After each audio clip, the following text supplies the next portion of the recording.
Hello, okay, it's Chris from the Inclusive Place of Pickleball. You guys all know me, but I want to introduce our friend here, Michael Cannon from Joola. No. No! No, Chris. Joola. Okay, and you're going to see how and what we call it and learn a little bit about the history in 1 second. But I just want to say that we're really glad to have you out west here. Happy because to be here. you're one of it's one of the hottest selling brands. Joola is one of the hottest selling brands, okay? And we'll talk about the history, and because we are always debating, people come up and they're like, Joola. So that's a hot debate here. Absolutely. But these are fantastic paddles, and we sell a lot of them, and I really love that you guys are inclusive at different price points. As you know, we're all about being inclusive here, so it's a good match. So Well, we appreciate your support and growing the game. And this is the debate we always have here. Now, you can end this for us, okay? Because is it Joola or Joola? Okay, what is actually that? How do we say it? What do you think it is? I say it's Joola. You're a bang on. Is it? It's Joola. All right, buddy. High five. Okay, Yes. awesome. Do you know where it comes from? No, I have no idea. You don't know the translation? No. That's why you have Google search, right? Okay, yeah. So I thought it was a German word. Okay, get the camera. Sorry, I thought it was a German word, Okay. Scandinavian, something that came out. It's actually a combination of the two owners that started Joola mixed in the names. So if you do a little research, you can find out that in 1952, the company started in table tennis in Germany. Okay. And it's now evolved, been purchased, and it now becomes Joola kept the name, kept the heritage. Richard, the owner, owns a company called Sport Squad, which has a bunch of different companies in there for games. He was an Olympian table tennis player in the US. And so he had a relationship with Joola and continued on, and he's left the name alone, and it's been around since 1952. So Interesting. yes. So he's here to visit and tell us about all of these wonderful new products, which we can't discuss. Because secret. it's top secret, Yes. okay? So I guess this is kind of an NSA kind of project, okay? But what we can talk about are the things that you guys do have, and maybe some of the things that you are doing, and some of the things that are upcoming in the company that maybe you can talk about, right? Yep. So Absolutely. take a couple minutes, tell us why are you even out here? What's going on? One of the things we wanted to do was to educate people in the pickleball world. There's a lot of miscommunication out there. There's a lot of chat rooms. Yeah. There's a lot of people, again, with the certification and the tournaments, and we've heard that Joola paddles get delisted. They're illegal. You can't use them. I was going to ask you about that. Okay, Right. good. So you'll see on this paddle, we put everything here on the back. You'll see that there's certification. Can you see that? So you're going to see the UPAA, you're going to see the USA Pickleball. So there's two governing bodies. So it's important that when you're talking to your customers, if they're going to play in tournaments, do they know what the sanction their body they're using in that tournament? Okay. So you can use that. Two different testing methods. A lot of times you got to figure out why are there two bodies and why is it very confusing.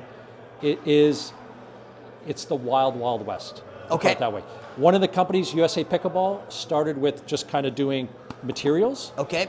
The UPA started to do with the pros because the pros want to maximize performance because they're playing for money. So now they do a lot of testing on what we call the rebound effect, BB core, kind of like a trampoline. Okay. So no different than golf clubs. Okay. So the amount of that the face is going to compress and then shoot the ball back, there's a measurement on that. Okay. So as a manufacturer, we have to make sure that it's not too powerful. Okay. And so we do the testing. We know what those ratings are.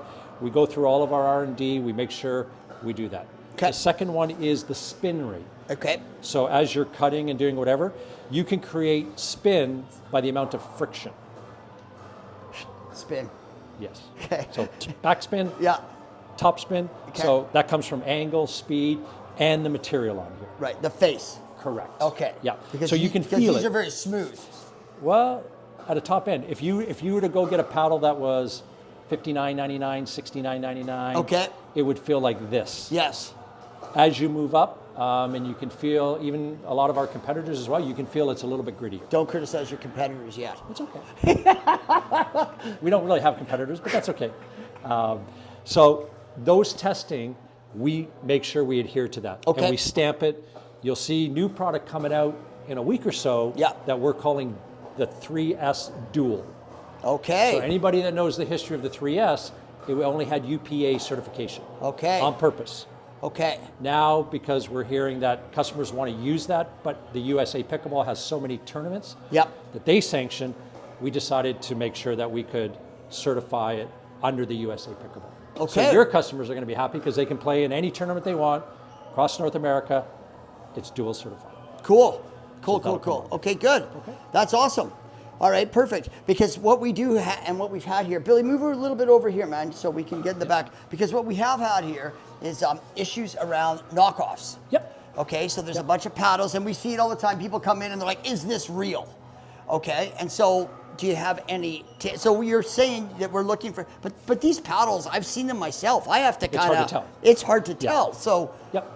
So in the help us this generation and older, it's hard to tell. Okay. Depending on where they're manufactured, they're getting very good at making counterfeits. Okay. And not just our industry, as you know, Okay. right? You can find golf clubs counterfeit, hockey sticks counterfeit, and a lot of times that gets kind of confused as to what a counterfeit is. A lot of factories will continue to make the same product, Okay. but put something different on it. Fair enough. So they've got the materials, they've got everything. The only thing you don't know is it credible? Okay. And with not visible technology, it's hard to tell. Okay. So what we've done going forward, no different than our money years ago for some of the people that you know that they didn't know that they had all of these techniques on there to make counterfeiting much more difficult. Right. We'll do the same thing on our Pro 5 paddles, which launch in March of 26, where we'll have holograms. There'll be features on here that you'll be able to tell and go, oh yeah, it doesn't have it. You can't mimic what we're putting on there. Oh, cool. Unless you're going to spend the money they're not going to do that. Very cool. Yeah. So that all of that technology will come out. It's kind of under hush hush right now. Okay. We haven't seen it. Again, it's coming. We won't publish that for a certain date, right? We have to. No, you can do that. Oh, It's we can. hush hush for us. Oh, hush hush for yeah. you. Okay. We don't okay. even know as employees. We just know that there are going to be features on our paddles and Pro 5 that are going to make it very difficult to counterfeit. Cool. Yes. That's where you've got to go. You got to keep up, and you got to do. you got to keep making stuff. Because honestly, it comes in here, and we have trouble telling. And what we also heard, and you can probably maybe discuss this as well, as one last point, is that what we heard is that they were actual factory rejects, that thousands had been produced, and that they weren't going to make the standard, and so they actually went out to a market, and they went out to Temu, and that's why they got sold. That I don't know. I can't speak to that. Okay. I've never heard that. But Joola wouldn't have done that. They wouldn't have actually allowed it. We wouldn't have done it. Yeah. No. Okay. No. We again. But the factory could have done it. Yeah. We don't know. I think, and again, hopefully it makes sense that the revenue generated from that doesn't offset the damage that could be done. Hey guys, here are a few quick tips to tell a real Joola from a fake Joola. First of all, you can probably see on the real Joola here, they've got Joola, they've got the logo, it's all pronounced, you can feel it, feel the letters up on the paddle. The colors are really nice. On this fake one, it's much flatter, they're not pronounced. There's no Joola here, there's no logo. The colors are all faded and things like that.